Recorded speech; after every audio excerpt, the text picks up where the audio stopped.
Much like with GT Episode 4, DAIMA Episode 4 begins with the guys lamenting the loss of the ship, then devising a strategy to get it back. In GT, Goku tried teleporting, and in DAIMA, Goku tries flying. Then, just like in GT, teleportation didn't work. The same applies to flying. In the thick air of the demon realm, all the energy expansion just ain't worth it.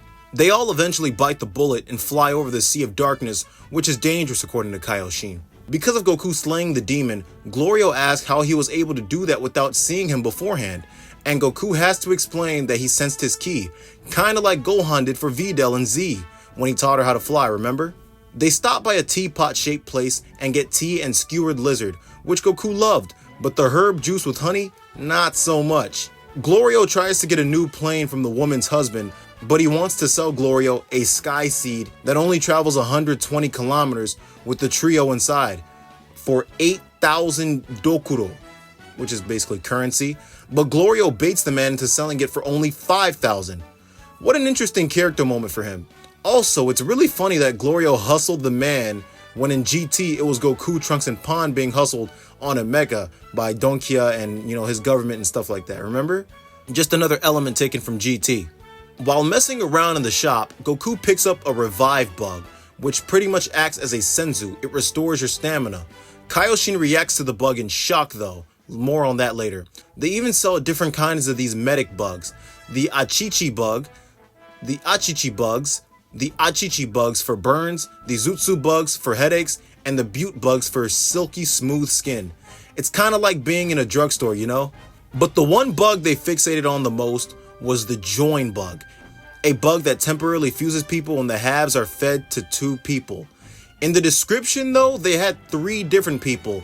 I personally believe this bug can fuse more than 2 people at a time. And with this revelation of bugs, could it be that this is how Kaioshin refuses with Kibito? Probably not. But I am 108 2/3% certain that Goku, Vegeta, and even Piccolo will definitely use these bugs to fuse in the near future. Glorio buys the bug, and meanwhile Goku's mispronouncing his name Goliro while I call him Glory Hole. It's the funniest thing. This right here is the seed of a great fiend flower called the Sky Seed. Kinda reminds me of the Shinjin tree, the concept that Toriyama came with for Kaioshins and Makaioshins that grow on the Shinjin tree. 2 things. First, the way they're riding that thing looks a bit sexual and wrong. Second, this is a bit like Mercenary Tao's method of travel, breaking pillars and stuff and then launching them into the sky and riding on them. They nearly land into the Sea of Darkness in quite a thrilling scene actually, but because the seed is much like Tao's method of flight, it doesn't have an engine to sustain itself in the sky.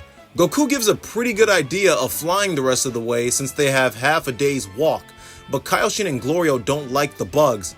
Maybe there's a side effect to eating the bugs that is far beneath the surface that they aren't showing just yet. Also, could there be a Medibug from the store that causes transformations?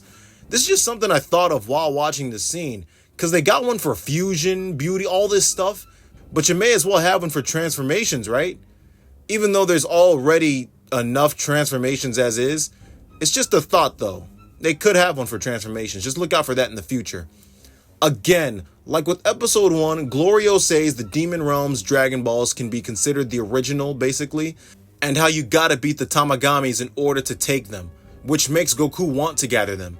Then he tells Goku he's not able to, and no one ever has, which makes Goku more amped to collect the Dragon Balls. I'm thinking he's probably gonna gather them, then the concept of evil dragons from GT might get rejiggered into something different for this series. The Tamagamis of the 3rd Demon Realm live on the opposite side of where they first landed. Goku has the idea of rescuing Dende, then using the Dragon Balls to turn them grown up again. Glorio implies that more than one wish can be made on the Dragon Balls. He mentions rescuing Dende if he were to be killed or something, and then turning them grown up as well.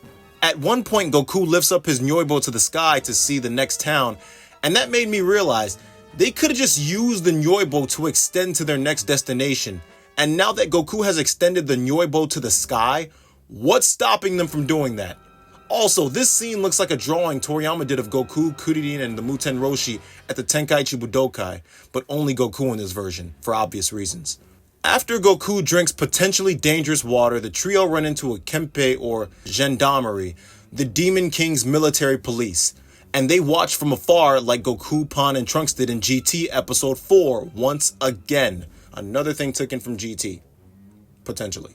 The police explains that Goma is having the demons give 3 gold coins as offerings because he's unpleased with being as lenient as he was, and also the punishment for failing to pay is forfeiting 3 years of your life. The demons they're doing this to have magic collars on them, so they're pretty much shackled, kind of like the Omegans from GT, who had all their belongings and ships taken away from them so they wouldn't leave the planet, and they were being taxed like crazy by Donkia, much like these demons.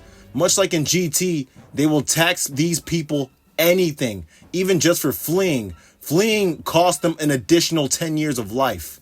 That wasn't that crazy. They actually demonstrate the effects of not paying by literally sucking out the life of this guy right here. Right before Goku steps in to stop this, kind of like Gohan did for Dodoria on Namek, Pansy stops it while covered up and throws a wasabi bomb at them, which absolutely fails, and Goku has to step in and totally dismantles them. And just like that, Goku becomes a fugitive at the end of the episode, just like GT Episode 4.